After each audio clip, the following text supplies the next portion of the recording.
Okay, so this is one of the things that I use for getting rid of the varroa mite. And according to the packaging, what it says is that you have to remove this strip after 56 days, and you should also take off any honey that you have on the colony.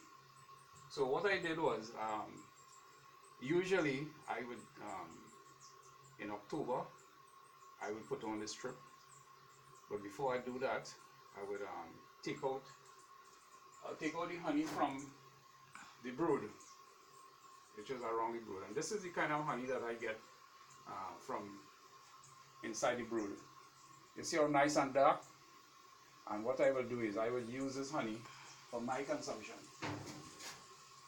This honey here is nice rubber honey, and if you notice to the bottom, it is crystallizing.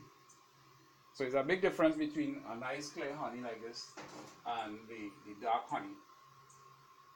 So I would use that dark honey for my consumption. However, the soap fine honey, I will take off that, irregardless to if it is totally sealed or capped, and I will use that to feed the bees, you know, like in the rainy season time. So when I put in this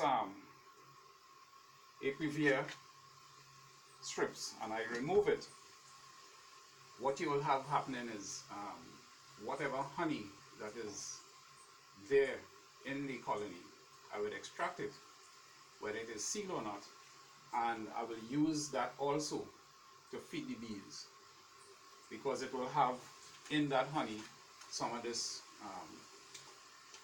whatever chemical that is injected in this these strips to get rid of the varroa mite. So I wouldn't have to use the strip for the second time, because you could only use the strip once. So when I use that to feed the bees, then I will get some protection against the mites. So then the third extraction would be for like replacing equipment or buying new equipment, or buying sprays to spray around the colony, and I could keep the weeds down and that kind of thing. So it's only after the fourth extraction is what I will use to sell to the public. So somebody had asked if there are like robbing in bees, you know, like what do you call that, buddy? If there's that kind of violence, yes, there is robbing in bees. There is if you open the colony and leave it open, or if you spill honey, you will find bees will come and want to take up that. So yes, there is robbing in bees. There's that kind of violence with bees. So that being said, let's get into this action here now, and you know, let's see how the extraction is actually being done. I like to make sure that I have I put on my mask here, because I don't want anybody to be taking in any of my DNA, you know. So I put on this mask here, and also I put on gloves for the same reason.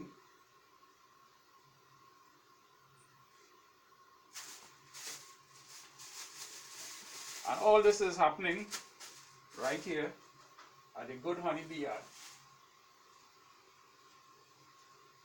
So before we go further, what you can do is click on that bell icon, so that anytime I do a new Good Bees video, it will come directly to you in your inbox.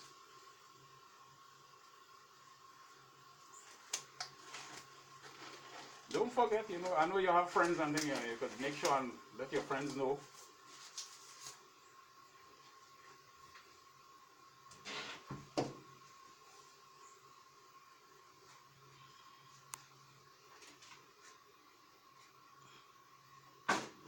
across here is my uncapping tank. And let me get this tool here. Right.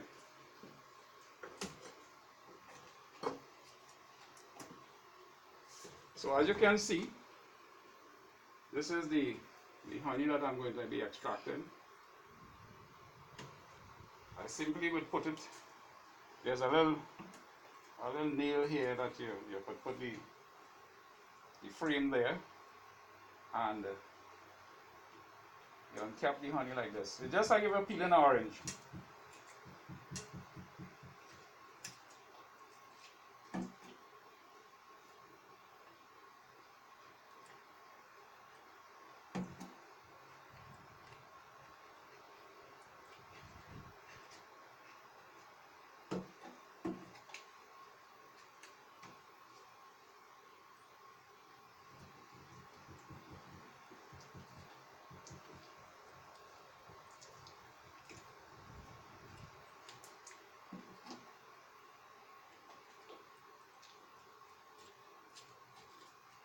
This is a pretty old frame.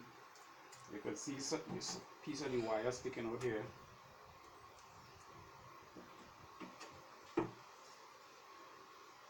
So you turn it over like that, and we put it down in the extractor.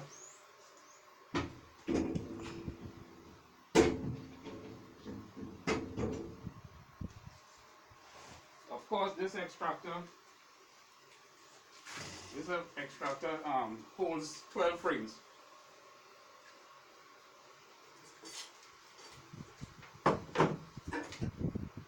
So we'll come back to you in a little while. We will pause and we will come back to you in a little while. I think the pause is somewhere in the top.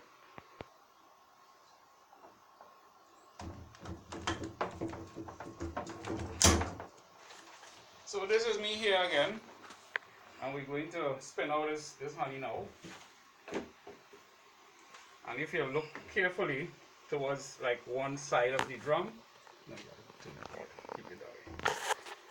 you will see where the honey is actually hitting the side of the drum as the centrifuges take effect.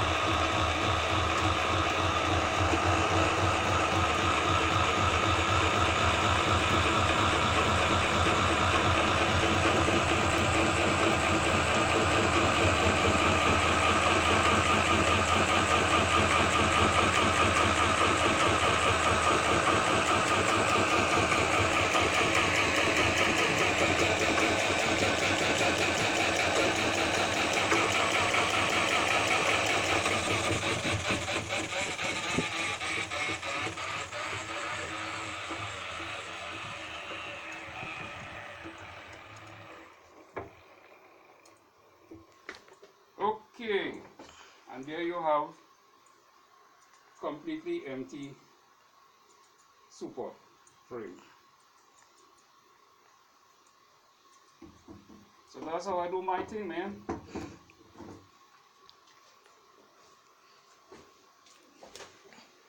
Okay, so don't forget, thumbs up for me, like and share, subscribe, and ring that bell icon, and I'll catch you in the next one.